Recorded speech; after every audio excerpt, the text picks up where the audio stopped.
Hello everyone, welcome back to the channel. I just want to thank you all for the support and let you know that I really appreciate it. And welcome to the new subscribers. Today I want to talk about Jeremy MacKenzie, Diagolon, and the connection to the Coutts Border 4. Jeremy has vehemently denied any involvement with any of the four men in their plot. He does admit to having met one of them, Chris Lysak, a single time, possibly twice, I can't recall specifically at the moment. He uses that as one pretense to deny his involvement or that of Diagolon, going so far as to claim that the patches found were homemade and fake. I believe him when he says he did not have any direct involvement with the plot. I don't believe him when he says that Chris was not part of Diagolon or Diagolon had no involvement. Most of my evidence would be considered circumstantial. However, a recent series of video uploads from a Diagolon member who has left the community or was excommunicated, depending on the version, contained a damning piece of evidence that further corroborates my theory that the Diagolon connection is real, that Jeremy knows more than he admits, and that Chris Lysak is guilty. So, before we take a look at the evidence, I'd invite you to please like the video. It goes a very long way to helping the channel. And please consider subscribing to help support the channel as well. I cover a variety of topics, of which I'm sure you'll find interest in at least one. Now, let's get to it. So we're going to start with the evidence that I collected on my own from various sources, all open sources except for one or two that were anonymous and will remain that way. So we'll start at the start. Since Jeremy MacKenzie is making his first court appearances shortly, let's take a minute to talk about his connection to the Coutts border blockade. Let's talk about Chris Lysak and his Diagolon connection for a moment. For those who may not know, Chris is one of 4 people charged with plotting to murder RCMP officers at the Coutts border blockade in Alberta. There's an article here from his lawyer in CBC, which will be linked below in the description, as well as the link for this thread. Jeremy MacKenzie, founder of Diagolon, has maintained that he hardly knows Chris and only met him that one time, and this would be the one time that he claims he met him. So there's Chris and there's Jeremy. Diagolon patches were found during the search of the Coutts border 4. Jeremy claimed again and many times since that they were faked or planted. Chris Lysak is unequivocally not part of their hate group, he says. Here, I have that open already. Again, this article will also be in the link in the description. But if you take a look here, there are the Diagolon patches. Knife here, all kinds of weapons, ridiculous amount of ammo. So that is what was recovered. Moving on. Jeremy MacKenzie is a liar. Chris Lysak is very much a part of Diagolon, and his involvement in Coutts makes him domestic terrorist as well. MacKenzie is rumored to have been there with the Coutts border 4 ahead of the arrest and gave the patches himself.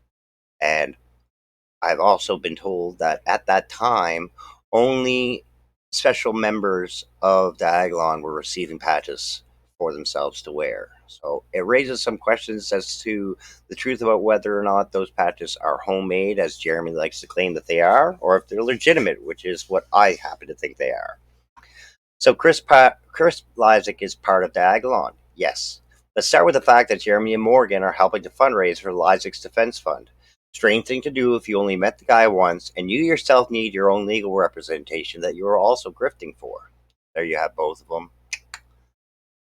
Here is Chris Lysak sporting his Diagolon shirt. He's literally advertising his participation in the group. Obviously not the same time though it's the picture with Jeremy. He's got different hair, different shaved beard, different shirt, which you can see there says Diagolon. This was taken at a meetup in Saskatchewan at the same farm as the infamous picture of the Diagolon crew with their guns and giant flag. This is Chris, and that is Alex. And Alex is one of the founders, I guess. He definitely a high-ranking member of Diagolon, anti-Semitic, believes in the white replacement theory. Here we have a table full of Diagolon members. Once again, we have high-ranking member Alex Friend. There's Chris Lysak. That's Chantel Grayson. We're going to talk about her a little bit later on in the video. I don't know who Paul is, so I should... Maybe he's one of the other ones that were accused? Anthony... Nope. Not sure who he is. Chris Lysak is accused of plotting to murder RCMP officers. He is a member of Diagolon. Jeremy MacKenzie can lie all he wants, but his hate group has domestic terrorists amongst them. This is the real threat Jeremy presents, his ability to move others to action. How many misguided people are being brainwashed by Jeremy MacKenzie? How many are being radicalized? How many were already radicalized and just needed to hear the right words from their chosen Messiah? How long until someone's killed? Wrapping up, people like Jeremy MacKenzie aren't isolated individuals. More like him exist and will exist. We must not tolerate intolerance and call them what they really are by definition, stochastic terrorists. And again, this will be linked in the description. Now, like I said, this is a lot of circumstantial evidence, but it definitely points to a clear connection to Chris Lysak and Diagolon, as well as Jeremy MacKenzie. Um, and I thought, okay, well, that's, it is pretty circumstantial, and you know what I mean? Those points could be argued. But then the other day I came across a Twitter thread of some videos that were being shared by Chantel Grayson that we mentioned in that diner picture. And she was with Diagolon from pretty much the very beginning. She's been an active member. She helped with a lot of the fundraising efforts, and her and I have gone at it once or twice or three or four times. So, it's not someone that prior to now that I had any respect for. However, um, as we'll see in a future upload where I'm going to go through more of this video, I have some empathy for her and what she's going through right now. But what's important from that long video is this part right here, which we're going to take a listen to. So let me bring that up. Oh, wrong one. Here we go. There it is. All right. So this is Chantel. She was one that has left the community or excommunicated, depending on which version of the story. Then he started to yell and scream at me that those guys are fucking guilty, blah, blah, blah, blah, blah. And I said, Jeremy, I'm like, how do you know that? I know they're fucking guilty. I was upset by this because if he knew something for sure and this was allowing all of us to fucking sit there and whatever, I would like to know personally. Sit there and whatever, I would like to know personally. But he didn't give any reasons to say that. So there you go. Direct from one of the longer running members of Diagolon, who's no longer with them, who had a phone conversation with Jeremy MacKenzie, who told her directly that they're guilty. The Coutts Border 4 are guilty. And then he doubled down on it when she asked him why he would say that. Now, there's absolutely only one way to know with certainty that those men are guilty, and that's if you have some inside knowledge. And I firmly believe that MacKenzie does. Again, I don't believe he was necessarily involved with the plot. However, I believe Diagolon was. And she just further confirms that, like I said, he knows more about what happened there and that there definitely was a connection to Diagolon with the Coutts 4. So to me, the evidence really speaks for itself. There was definitely a Diagolon connection to Coutts. The question is, how deep did that connection go?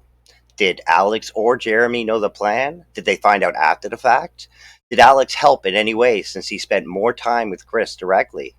Have the police bothered to investigate any other members of Diagolon other than Jeremy MacKenzie? What evidence, if any, was destroyed by Diagolon or its members after the four men were arrested? Despite the many denials, it remains evident to me that MacKenzie and Diagolon were party to the Coutts Border 4 to some degree. And I think that the RCMP missed that ship. It sailed. I don't think there's going to be any way to recover any concrete evidence. And I believe that was because they were too focused on Jeremy MacKenzie specifically instead of Diagolon as a whole. There's more than just Jeremy MacKenzie that's out there spreading hate and lies and misinformation and have equal sized platforms or close to.